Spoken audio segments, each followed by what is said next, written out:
There's something wrong.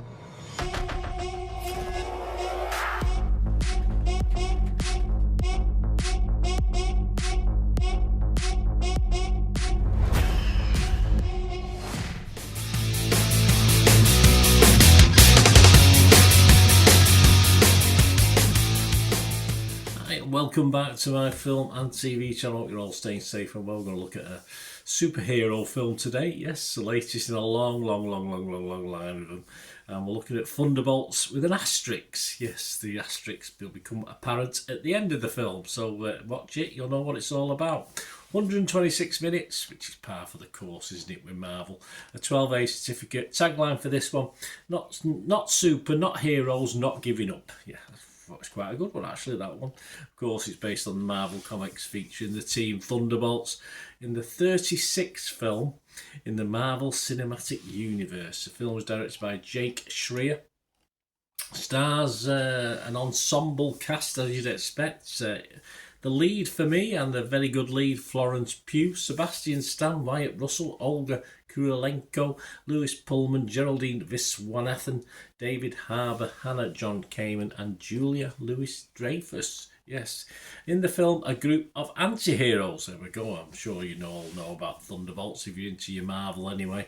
Are caught in a deadly trap and forced to work together on a dangerous mission that gets even dangerouser. Is that a word, dangerouser? Yeah, I'll use it anyway. This premiered on April the 22nd at the Empire Leicester Square in London and was released in other territories, the USA included, on May the 2nd. And I'm doing this review on May the 2nd. There you go. So this is the final film of Phase 5 of the MCU. So we look forward to Phase 6. Well, some of us do. Right, my thoughts. I've not always been a lover of Marvel films, I must admit, or DC films for that. And obviously, if you watch my vlogs, I was always a DC lad as a kid.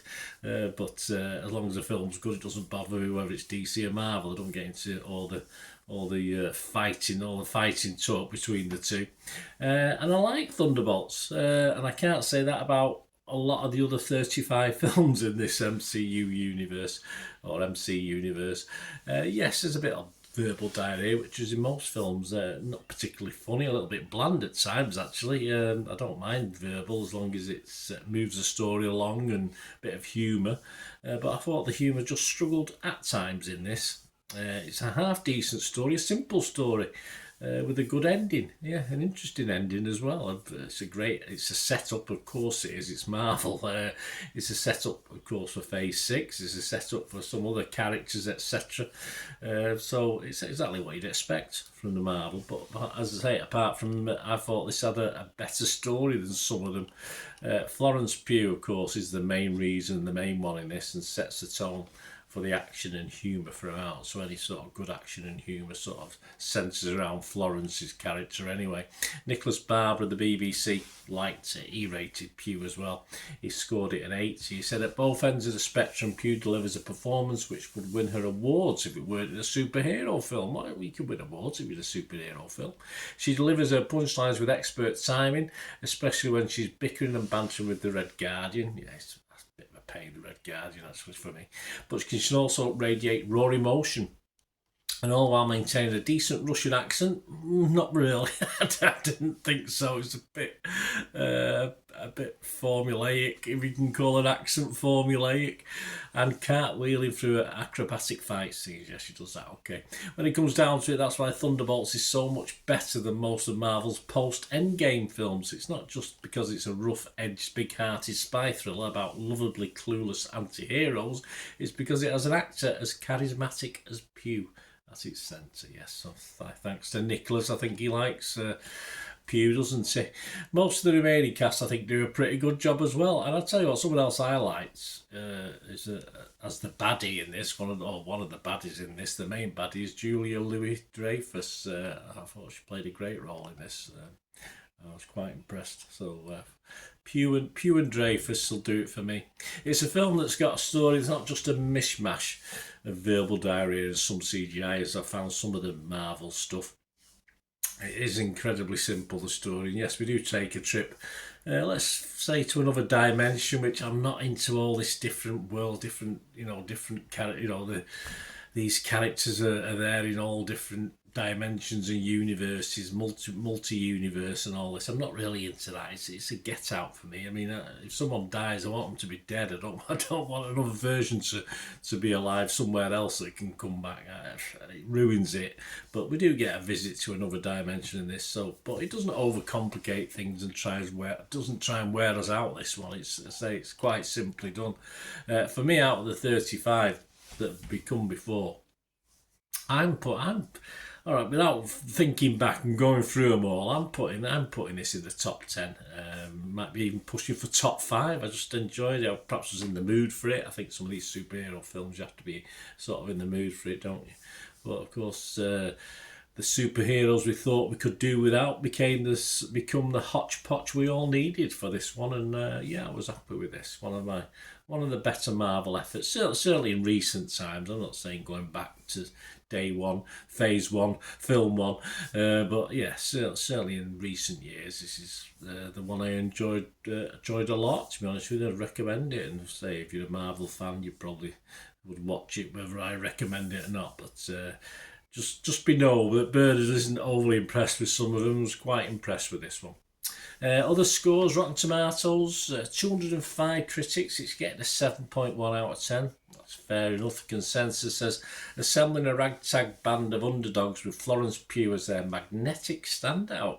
Thunderbolts refreshingly goes back to the tried and true blueprint of the MCU's best adventures. There you go. So echoing some of my thoughts there.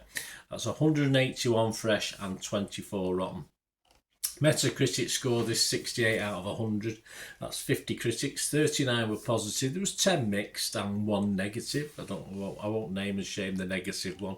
Rotten Tomato users, Joe Public, that's all that matters really, isn't it? The public like it. 4.6 out of 5 Rotten Tomato users, so they like it. Metacritic users, 7.7, they like it.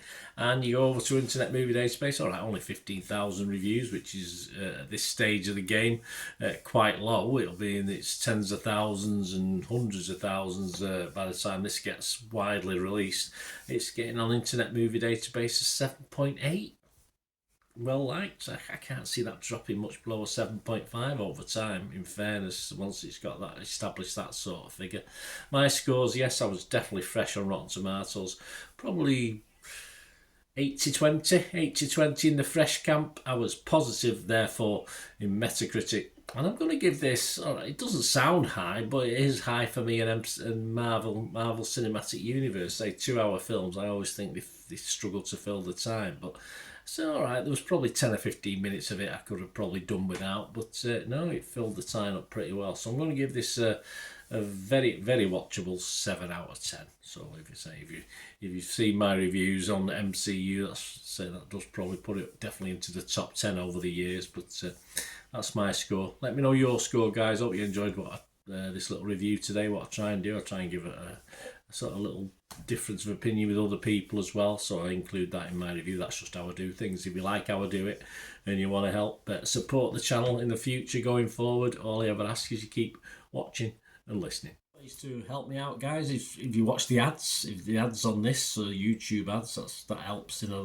very little way, but it all helps. Watch the pennies and pounds look after themselves, they say, don't they? Or the pennies or the 10p's look after themselves. But if you watch the ads or follow the links on the ads as well, that's always a nice way to support the channel. If you sort of hang on for it, I've done that. I watched other people's and followed the ads, just something I fancied, which does happen from time to time. Of course, you can support me by pushing that subscribe button as mentioned earlier, and that's of course pressing the button so you know when these vlogs are coming out. And of course, I'm always interested in your opinions, and of course, if you can give us a like, that'd be wonderful as well. So thanks for watching, guys. Hopefully I'll join you very, very soon with something else. Until we meet again, I'll never ask one thing, don't I? Please stay safe, everyone. Bye for now.